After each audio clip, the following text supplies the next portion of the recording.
Pemirsa Federasi Serikat Pekerja Mandiri (FSPM) Regional Bali meminta upah minimum provinsi UMP Bali naik 10% pada tahun 2024. Keinginan FSPM Regional Bali ini ditanggapi Sekretaris Daerah Provinsi Bali Dewemade Indra.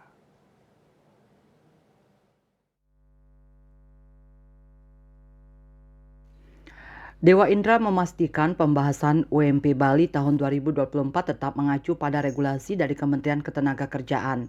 UMP tidak bisa dibuat oleh masing-masing daerah, sebab formulanya telah ditentukan dan dikeluarkan oleh pemerintah melalui Kemenaker. Formula ini akan digunakan oleh Dewan Pengupahan Provinsi Bali untuk menentukan UMP. Provinsi Bali telah memiliki Dewan Pengupahan yang anggotanya tidak hanya dari Dinas Ketenagakerjaan, tapi di dalamnya ada unsur Asosiasi Pengusaha Indonesia dan unsur Asosiasi Serikat Pekerja Indonesia. Mereka bersama-sama memasukkan komponen-komponen yang ada dalam formula, kemudian menghitung bersama sehingga keluar hasil angka UMP yang rasional yang bisa mengangkat derajat hidup pekerja. Di sisi lain, Dewa Indra mengutarakan agar upah bagi para buruh juga tidak boleh memberatkan pengusaha. Oleh karenanya, pemerintah Provinsi Bali bersama Dewan Pengupahan mencari titik tengah terkait hal tersebut.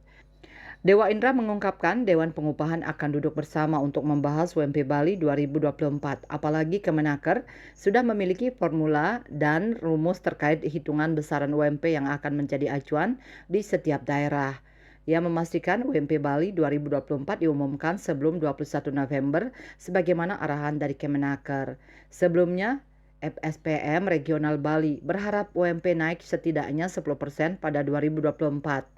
Hal itu sesuai dengan mekanisme penetapan upah yang diatur dalam Peraturan Pemerintah Nomor 51 Tahun 2023 tentang Pengupahan. Winata Bali Post melaporkan.